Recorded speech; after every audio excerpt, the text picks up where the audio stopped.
Boa noite. Fique ligado porque Direito em Debate já está no ar para todo o Brasil. E o nosso tema de hoje é desaposentação. Para falar sobre o assunto, veja quem são os nossos convidados. O advogado Leonardo Branco, ele que é presidente da Comissão de Previdência Social da OAB do Rio de Janeiro. A advogada Suzane Andrade Ferraro, que é vice-presidente da Comissão de Previdência Social da OAB-RJ e professora da Universidade Federal Rural do Rio de Janeiro. E também participa do programa o advogado Fávio Zambiti Ibrahim. Ele que também é professor de Direito Previdenciário da Fundação Getúlio Vargas e membro da Comissão de Previdência Social da OAB-RJ. Mas antes de começar o nosso programa, nós vamos saber a opinião do presidente da OAB Seção do Rio de Janeiro, o Dr. Wadi Damush, sobre o nosso tema de hoje. Acompanhe.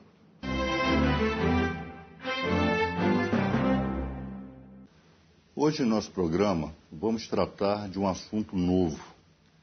É o tema da desaposentação, pelo qual o segurado pode renunciar ao benefício que recebe por conta da sua aposentadoria para obter outro melhor.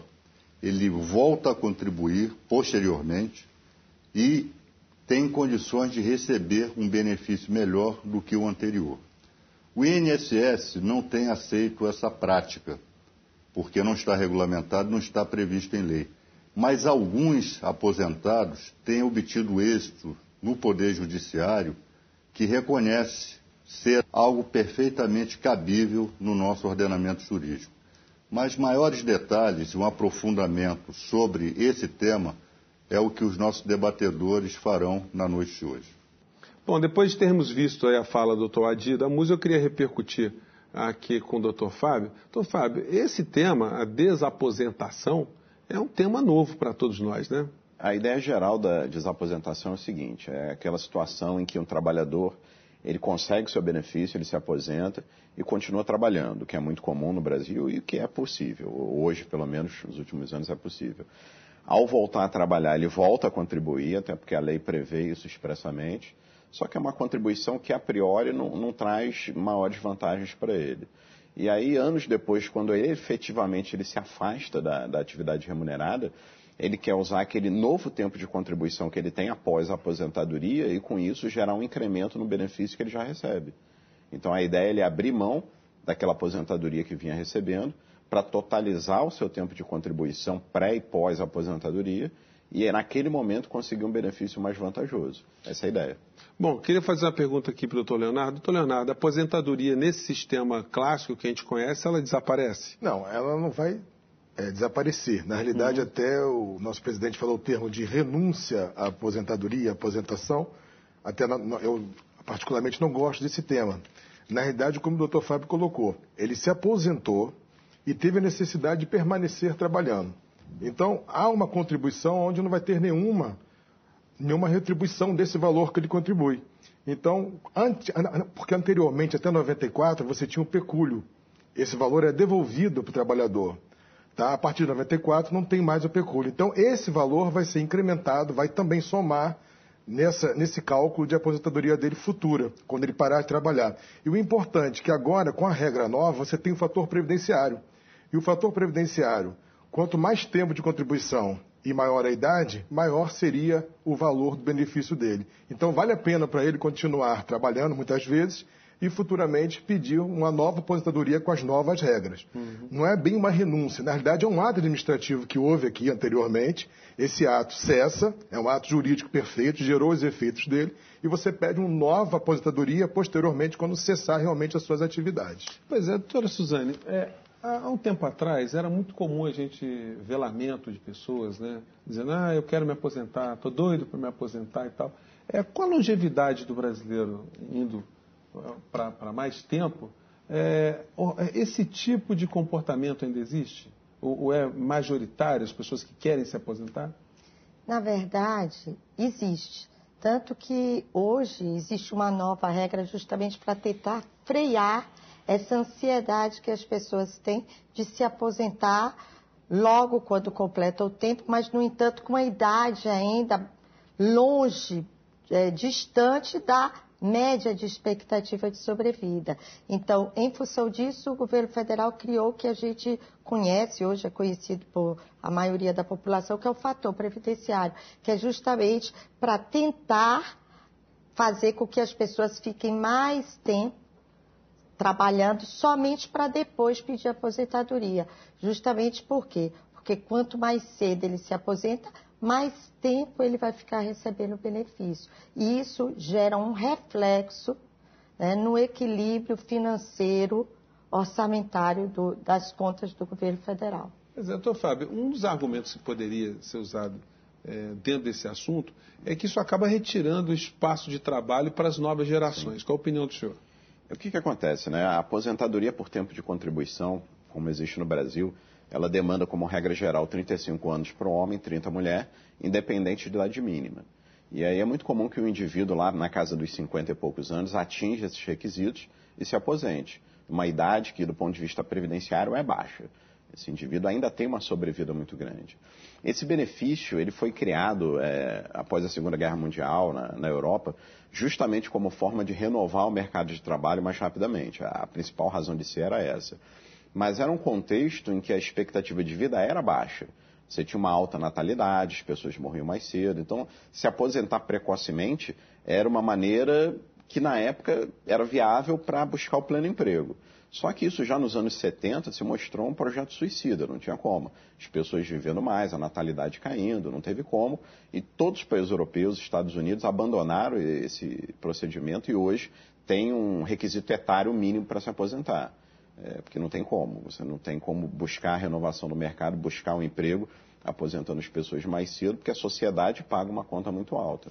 O Brasil, nesse ponto, ainda não abriu mão desse benefício. Não se sabe por quê, basicamente só tem isso no Brasil.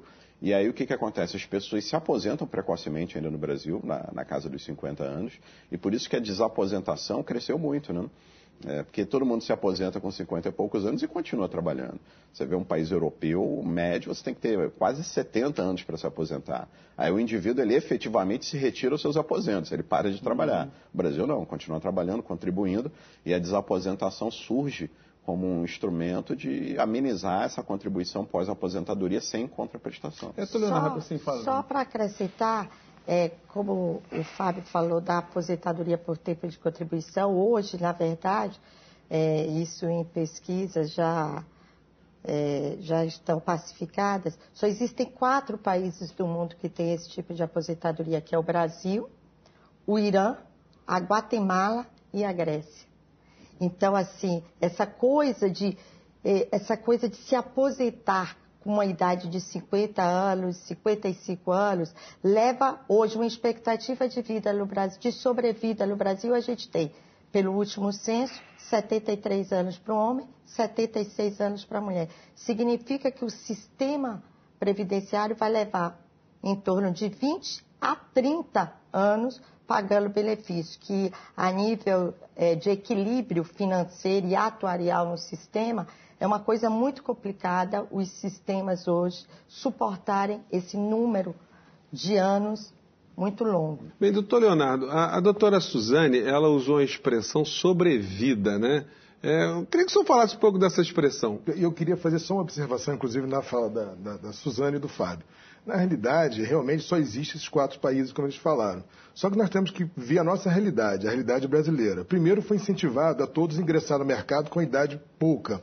Na época do milagre brasileiro, as pessoas acreditaram e começaram com 16 anos e 18 anos. Ou seja, começaram a trabalhar mais cedo, estão implementando o seu direito e no momento de implementar o seu direito, estão dizendo que ele está se aposentando cedo. Até antes, né? Com 14. Até antes, 14 anos. Você imagina, uma pessoa... E isso atinge principalmente o trabalhador de classe mais pobre. Normalmente são trabalhos mais braçais. Então, é meio perigoso essa afirmação que realmente há uma sobrevida e querer penalizar aquele cidadão que acreditou na proposta do país. Então, tem que tomar cuidado com isso. E o outro problema também como é a nossa realidade em outro sentido. Que você imagina um trabalhador com 58 anos que ele perde o seu emprego e não consegue mais no mercado de trabalho. Você bota uma idade mínima de 65 anos, como é que ele vai continuar essa contribuição dele?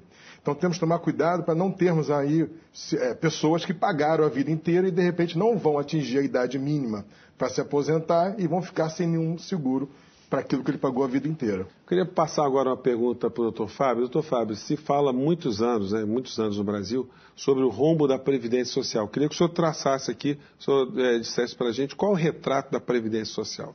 O modelo previdenciário brasileiro ele tem problemas variados. O que acontece é que é um modelo que, em alguns momentos, ele é muito benevolente e, em outros aspectos, ele é muito rigoroso. A gente tem hoje a discussão referente a dependente na Previdência, por exemplo, em que uma viúva ou viúvo pode receber benefício independente da idade até morrer. É um referencial que você não encontra mundo afora. E, por outro lado, ele é muito rigoroso em alguns momentos, quando da exigência de carência, ou na aposentadoria por idade, por aí vai. O aspecto que o Leonardo levantou também é interessante, né? O modelo brasileiro ele fez algumas promessas e hoje, quando a pessoa busca o implemento do seu benefício, já começa a ouvir que não é bem assim, né? Mas o que acontece é o seguinte, a expectativa de vida tem aumentado, a natalidade tem reduzido, e um modelo de repartição como o nosso, se manter as premissas atuais, ele vai quebrar, isso é fato. E aí o que acontece? O governo federal, em alguns momentos, parte da premissa que o cidadão não tem muita capacidade de entender isso. E aí constrói uma tese de um modelo deficitário que hoje não existe. O modelo brasileiro hoje de seguridade social, juntando previdência, assistência, saúde, tudo, pegando toda a despesa e toda a receita, o modelo está no azul. Isso é fato, indiscutível, é matemática. Só que a coisa é apresentada de tal maneira como se fosse deficitário, tentando meio que convencer a sociedade que algo tem que ser feito. O problema é que algo tem que ser feito sim, porque do ponto de vista atuarial, no longo prazo, o modelo não se sustenta, não se mantém. Fábio, a gente vai fazer um pequeno intervalo, esse tema é muito interessante para todos nós e a gente volta em um minuto, não sai daí.